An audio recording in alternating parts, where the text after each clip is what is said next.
오늘의 주요 뉴스입니다. 삼성전자가 오늘 주주총회에서 2년에서 3년 내 반도체 세계 1위 탈환을 선언했습니다. 여기에 미래 핵심 키워드인 인공지능과 고객 경험, ESG 측면의 혁신을 이어갈 거란 계획을 내놨습니다. 식품업계 정기주총 시즌이 개막했습니다. 주요 식품회사들이 정관에 새로운 사업 목적을 추가하며 먹거리 찾기에 나서고 있습니다. 고금리 장기화와 부동산 PF 리스크로 저축은행 업계에 위기감이 고조되고 있습니다. 연체율 관리와 부실채권 매각 등을 통해 실적 방어 총력전에 나선다는 계획입니다.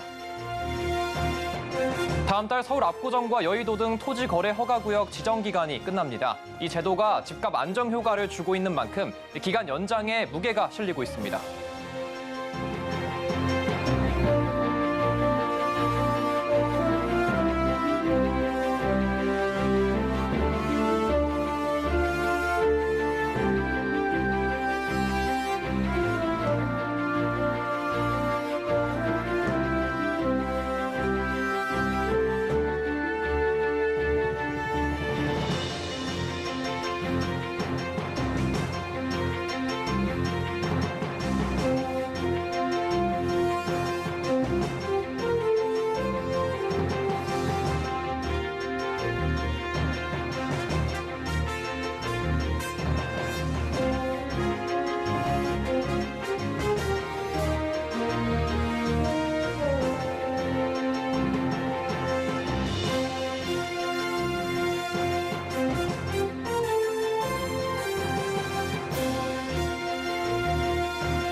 여러분 안녕하십니까? 센 경제라이브 시작합니다. 삼성전자가 오늘 주주총회를 열고 2년에서 3년 안에 반도체 세계 1위 자리를 되찾겠다는 의지를 밝혔습니다. 여기에 기존 사업의 경쟁력을 지속 강화하면서도 미래 핵심 키워드인 인공지능과 고객 경험, ESG 측면의 혁신을 이어갈 것이란 계획을 내놨습니다.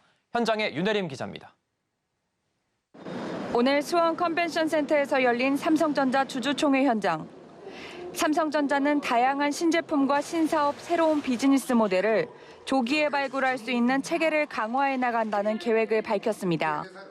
기존 사업의 경쟁력을 지속 강화하면서 미래 핵심 키워드인 AI, 고객 경험, ESG 측면의 혁신을 이어갈 것이며 이를 위해 다양한 신제품과 신사업, 새로운 비즈니스 모델을 조기에 발굴할 수 있는 조직과 추진 체계를 더욱 강화해 나아가겠습니다.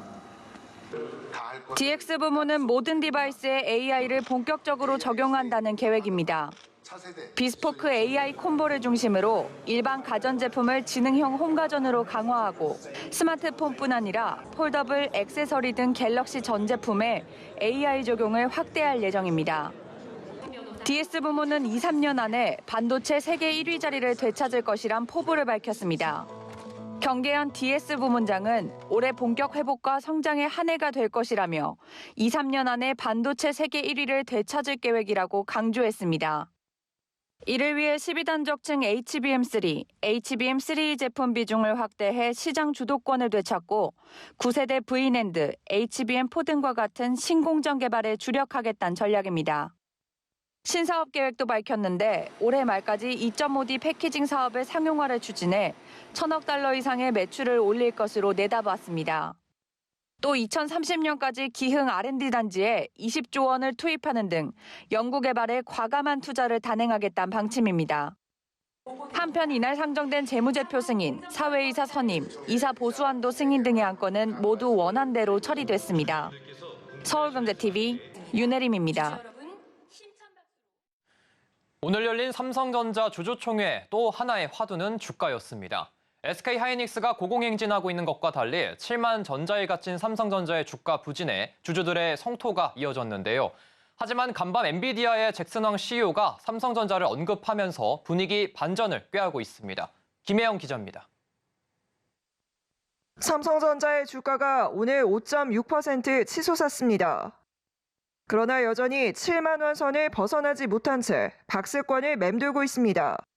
지난 연말 이후 상승 랠리를 펼치며 한때 17만 원을 돌파한 SK하이닉스와는 대조적인 모습입니다. 이에 오늘 열린 삼성전자 주총에서는 주가 부진에 대한 주주들의 성토가 이어졌습니다. 한종희 부회장은 주가가 기대에 미치지 못해 사과드린다며 올해는 주가 상승 여력이 있을 것으로 전망되는 가운데 주주 가치 제고에 최선을 다할 것이라고 답했습니다. 반면 고공행진 중인 SK하이닉스의 주가는 더 오를 것이란 전망이 주를 이룹니다. NH투자증권이 SK하이닉스의 목표 주가를 21만 원으로 올리는 등 증권가가 줄줄이 목표가 상향에 나섰습니다. HBM이 주가의 향방을 갈랐습니다.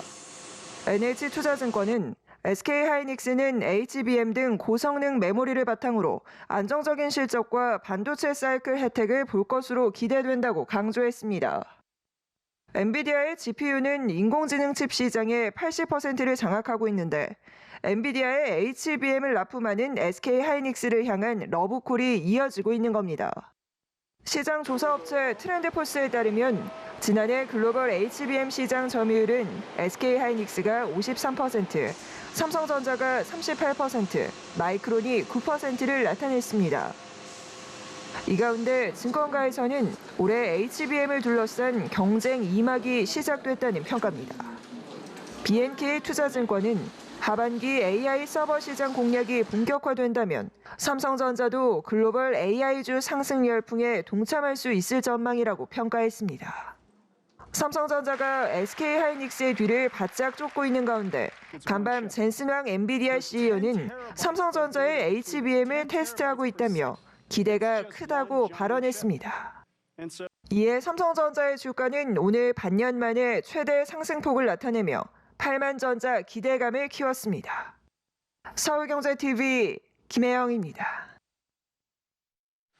식품업계 정기 주주총회 시즌이 시작됐습니다. 주총회선 주요 식품회사들이 다양한 사업 목적을 정관에 추가하기로 했는데요. 새로운 미래 먹거리를 발굴하거나 ESG 경영에 힘쓰는 움직임이 눈에 띄었습니다. 이해란 기자입니다.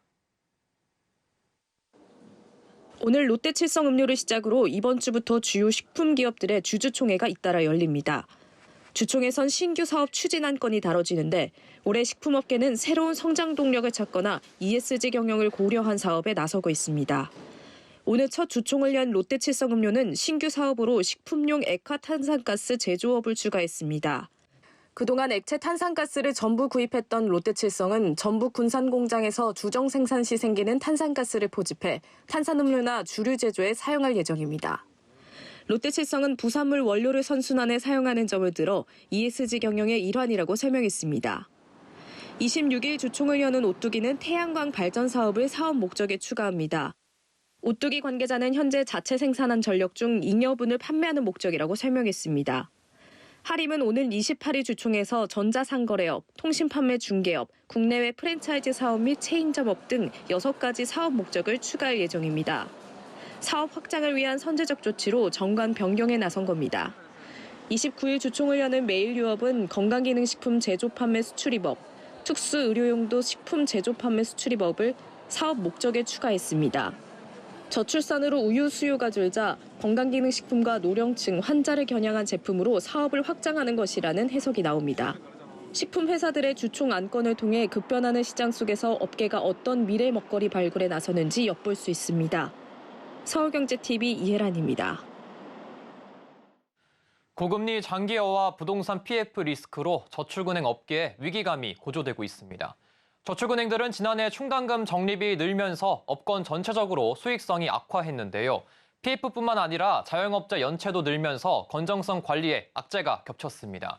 저축은행들은 기준금리 인하를 기다리면서 연체율 관리와 부실채권 매각 등을 통해 실적 방어 총력전에 나선다는 계획입니다.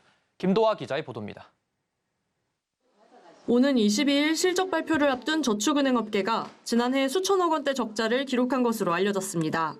이미 연간 실적을 발표한 금융지주 산하 저축은행 중 실적을 발표한 5곳의 손실 규모만 2,338억 원에 달합니다. 2011년 저축은행 사태 이후 어렵게 흑자 전환을 이뤘지만 업권 전체가 다시 적자로 돌아선 겁니다. 부동산 PF 관련 대규모 충당금을 적립하면서 적자 전환을 한 은행들이 상당수입니다. 여기에 경기 악화로 자영업자들의 연체율까지 치솟으면서 저축은행들은 이중고를 겪고 있습니다. 개인 사업자 대상으로 하는 주택담보대출이라든지 신용대출이라든지 이런 거를 주요 포트폴리오로 잡았던 회사들은 지금 사실 힘들죠. 집값 이슈도 같이 있다 보니까 이게 개인의 그 차주별 신용도 별로 좋지 않은데 집세도 안 좋으니까 이게 양쪽으로 안 좋은 거죠. 금융감독원에 따르면 작년 9월 말 기준 저축은행의 사업자 모기지론 고정이하 여신 비율은 15%, 저축은행의 가계신용대출 연체율이 8.3%임을 감안하면 2배 가까이 되는 수준입니다.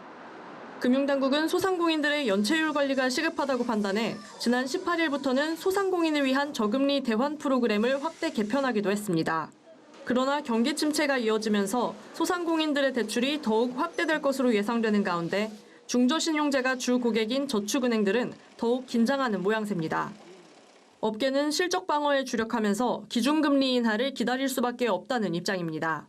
저축은행 중앙회는 현재는 PF 관련 자율협약 활성화를 지원하고 개인 사업자의 연체 채권 매각과 채무 재조정 등을 통해 연체 관리를 해야 하는 상황이라고 설명했습니다. 서울경제TV 김도아입니다. 내달부터 서울 압구정과 여의도 등 토지 거래 허가구역으로 묶인 지역의 지정 기간이 만료됩니다. 이에 이들 지역에선 신고가 거래가 속속 등장하고 있는데요. 하지만 이 규제가 연장될 거란 전망에 무게가 실리고 있습니다. 이지영 기자입니다. 서울 압구정 여의도 등 토지거래 허가구역으로 묶인 곳들이 내달 26일부터 차례로 지정기간이 만료됩니다. 토지거래 허가제는 일정 규모 이상의 주택, 상가 등을 거래할 때 관할 시장 등의 허가를 받아야 하는 제도입니다. 부동산을 매수한 후에는 실거주 또는 직접 운영해야 하기 때문에 갭투자 등 부동산 투기가 불가능합니다. 이에 해당 지역에선 규제가 해제될 것이란 기대감에 집값이 크게 오르고 있습니다. 압구정 현대아파트 196제곱미터의 경우 지난달 8일 80억 원에 거래됐습니다. 직전 거래였던 2021년 1월과 비교하면 26억 원 오른 셈입니다. 목동 신시가지 9단지 156제곱미터는 지난달 28억 원에 거래되며 신고가를 썼습니다. 하지만 수요자들의 기대와 달리 업계에선 토지거래 허가구역은 연장될 가능성이 크다고 입을 모읍니다. 규제로 묶인 해당 지역들은 재건축 등 개발 기대가 높은 곳이라 토지거래 허가구역을 해제하면 부동산 시장을 자극할 수 있기 때문입니다. 오세훈 시장도 지난해부터 강남 집값 상승은 계속 억제하겠다는 입장을 강조해 오고 있습니다. 서울경제TV 이지영입니다. 석유화학업계가 폐플라스틱을 재활용해 친환경 제품을 만드는 걸 넘어 이제는 이산화탄소로 친환경 플라스틱을 만드는 기술을 개발했습니다. 화장품 용기부터 식품 포장재까지 쓰임도 다양한데요. 김효진 기자가 취재했습니다. LG화학이 공개한 친환경 플라스틱 소재가 적용된 화장품 용기. PEC는 공장에서 포집한 이산화탄소와 산화에틸렌을 사용해 만든 차세대 친환경 플라스틱입니다. LG화학은 PEC 제조를 위해 이산화탄소를 플라스틱으로 전환하는 핵심 소재인 촉매와 공정 기술을 독자 개발했습니다. 차세대 혁신 소재 PEC는 이산화탄소 기반으로 만들어졌습니다. 유연하고 투명하고 차단성이 좋은 것이 특징인데요. 주로 식품 포장재나 화장품 용기로 사용이 가능합니다. 또한 다른 플라스틱 소재와 섞어서 사용이 가능해 의류, 가전, 자동차 소재 등의 고객들도 니즈가 큽니다. LG화학은 오는 21일 이탈리아에서 열리는 세계 최대 뷰티 박람회에 참가해 친환경 파트너사인 코스맥스의 에코존에서 제품을 선보일 예정입니다. SK케미칼은 친환경 플라스틱 시장 확대에 따라 코폴리에스터 공장 증설을 검토하고 있습니다. 코폴리에스터는 2종류 이상의 화학물질로 만든 플라스틱 소재를 말합니다. SK케미칼의 코폴리에스터는 환경호르몬 비스페놀 A 검출 우려가 없고 일반 페트 소재보다 염기나 산, 유기용제 같은 화학약품에 잘 견디는 특성이 있습니다. 친환경 화장품 용기와 포장재 등에 사용할 수 있는 겁니다. GS칼텍스는 물리적 재활용을 통해 플라스틱 공병을 복합수지로 만드는 사업에 나섰습니다. 이 복합수지를 활용해 화장품 용기와 커피 캡슐을 생산하고 있습니다. 석화업계가 친환경 바람을 타고 기술을 고도화하면서 사업 확장에도 분주한 모습입니다. 서울경제TV 김효진입니다. 금융권이 고금리와 경기 회복 지연 등에 따른 서민 경제 부담을 완화하기 위해 지난달까지 총 1조 이상을 지원한 것으로 집계됐습니다. 금융당국은 오늘 자료를 통해 금융권이 대출금리와 수수료 인하 등을 통한 상생 금융 일환으로 지난달까지 총 1조 265억 원을 지원했다고 밝혔습니다. 이는 수수료 면제 금액과 대출 원리금 상환 부담 경감액 등 순수 혜택을 합산한 규모로 금융권 이자 환급과 대환대출 프로그램 지원 규모는 제외됐습니다. 업권별로 보면 은행권은 지난해 3월부터 지난달까지 9개 은행이 약 34만 명에게 대출금리 인하, 중도 상환 수수료 면제 등을 통해 총 9,076억의 혜택을 제공했습니다.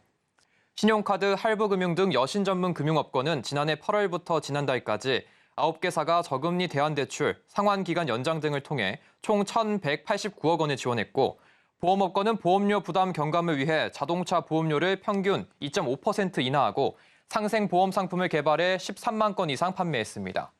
금융당국은 업권별 특성을 고려해 상생금융을 실천하고 있다며 향후에도 민생금융 지원과 상생금융이 체계적으로 집행될 수 있게 노력하겠다고 말했습니다. 대보그룹은 오늘 경기도 파주의 서원밸리 컨트리클럽에서 2024 대보골프단 출범식을 개최했습니다. 이번 출범식에는 기존 고군택 최민철 프로 이외에 KLPGA 최예림 고은혜 프로, KPGA 김범수 프로가 합류했습니다. 또 후진 양성을 위해 국가대표 양효진, 피승현, 상비군 이재원 선수가 함께하기로 했습니다.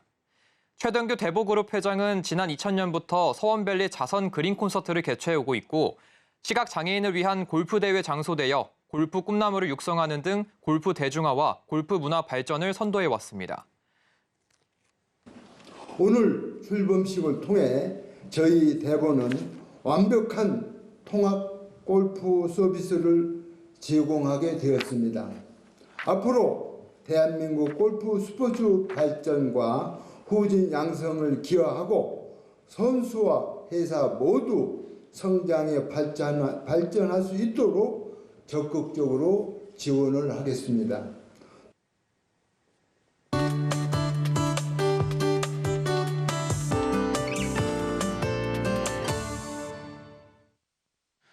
의학이 발달하면서 많은 전염병이 사라졌지만 일부는 다시 창궐하기도 하는데요. 이 대표적인 질병이 콜레라입니다.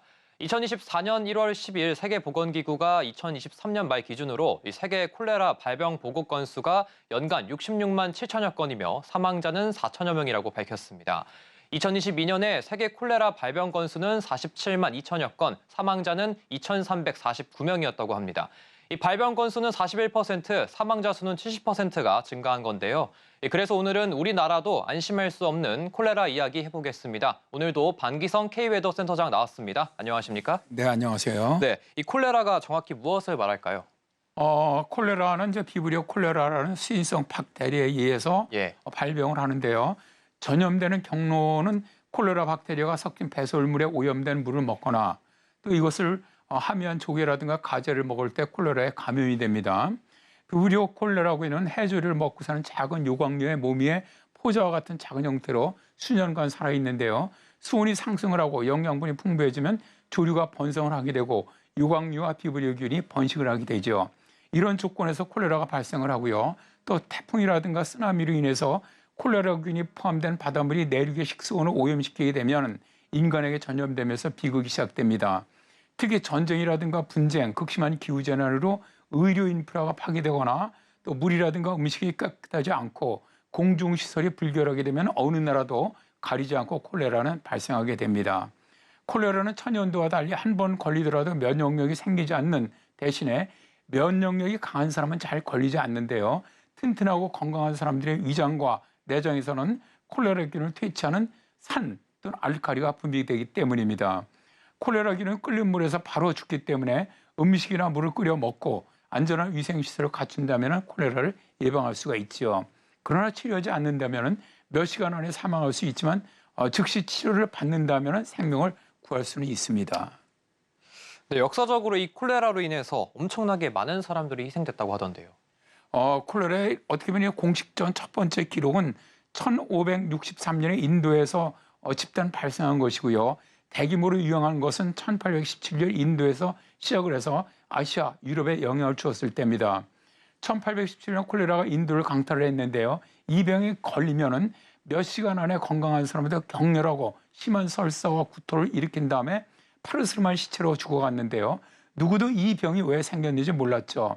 계급이 높든 돈이 많든 아무 상관없이 이 전염병에 걸리면 누구나 죽을 가능성이 아주 매우 컸습니다. 인도에서 발생한 콜레라는 전 세계로 퍼져갔는데요. 당시 영국은 인도 아시아 대륙을 정복하던 중이었는데 콜레라에 접촉한 영국 군인이 아시아 도처에서 전쟁을 벌이면서 콜레라는 네팔, 아프가니스탄, 미얀마, 태국, 인도네시아, 중국, 일본, 동남아반도를 거쳐서 아라비아까지 전파가 되었죠. 1824년 일시적으로 유행을 멈춘 콜레라는 다시 1826년 제2차 콜레라 팬데믹을 만들었는데요. 벵골에서 시작된 콜레라는 모스크바는 물론 아랍까지 전파되었죠. 콜레라는 이슬람 성지 순례자들에게 아주 가장 두려운 질병이었다고 합니다. 이에 영국과 독일 그리고 미국까지 건너가면서 수천만 명의 사람들이 사망을 했지요. 네, 그런데 이 현대 의학이 아무리 이렇게 발달을 했는데도 최근에도 콜레라가 많이 발생하고 있다고 하던데요. 네, 그렇습니다. 2003년만 해도 페루에 대홍수가 발생을 하면서 콜레라가 발병을 했거든요. 그래서 50만 명이 감염됐고 5천여 명이 사망한 적이 있고요. 2011년에 하이티에 강력한 지진이 발생하면서 사회 기반 시설이 무너진 가운데 오염된 물이라든가 더러운 환경에서 콜레라가 발병하면서 3만 명 이상이 죽었고요. 2013년에 멕시코에 콜레라가 유행을 했고요. 2003년 미국이 이라크를 공격을 하면서 이라크의 기반 시설이 파괴됐죠. 그러면서 의료 체계가 무너진 가운데 콜레라가 창궐하면서 100만 명 이상이 사망을 했습니다. 그리고 2022년에는 44개국에서 콜레라 발병 사례가 보고되었는데요. 이것은 2021년에 발병 사례를 보고한 35개국보다 25% 증가한 수치입니다. 지금도 콜레라는 많은 나라에서 창궐하고 있는데요. 세계보건기구는 매년 전 세계적으로 60에서 80만 명 정도가 발생을 하고 최대 1만 명 이상이 사망하는 것으로 밝히고 있습니다. 네, 그런데 좀 신기하게도 이 콜레라가 기후변화와도 좀 밀접하게 연관이 돼 있다고 하던데 어떤 이유 때문입니까? 일단 이제 기후변화가 심화되게 되면 폭풍이 더 자주 또 빈번하고 또 강력해지고 습해지고 그렇지 않습니까? 세계보건기구는 빈곤과 분쟁이 된 전 세계 콜레라의 지속적인 원인으로 남아있긴 있지만 기후변화는 2021년에 시작되는 콜레라의 급격한 세계적인 급증을 악화시키고 있다라고 말하고 있는데요. 태풍으로 인한 사람들의 이주와 물 오염이 콜레라의 주범이라는 것이죠. 2020년 파키스탄에 대홍수가 발생을 하면서 국토의 3분의 1이 물에 잠겼는데요. 상수도와 하수도의 오염으로 수십만 명의 콜레라에 감염됐고요. 나이지리아도 대홍수로 100만 명 이상의 사람들이 대피하는 콜레라 환자가 수만 명이 감염되었습니다. 그런데 기후변화는 콜레라의 홍수와 폭풍에 악화를 통해서만 영향을 미치는 것이 아니라 더 높은 기온, 또 더 길고 건조한 가뭄도 영향을 미치는데요. 심각한 물 부족으로 인해서 남아있는 수온이 쉽게 오염이 되면서 콜레라가 창궐한다는 것이죠. 2023년 에티오피아라든가 소말리아, 케냐에서 콜레라 환자가 급증했다는 것이 극심한 가뭄 이유였습니다. 전문가들은 콜레라는 불평등과 빈곤의 상징일 뿐이다 라고 이야기하는 것은 바로 이 때문입니다.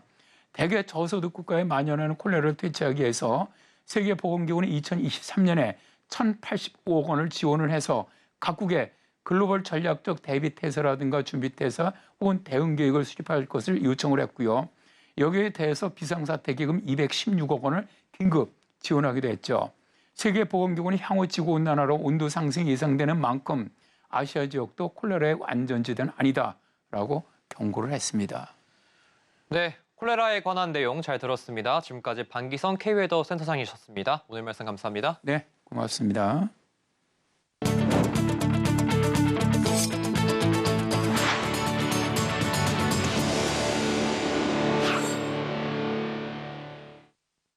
이상으로 센 경제 라이브 마칩니다. 함께해 주신 여러분 고맙습니다.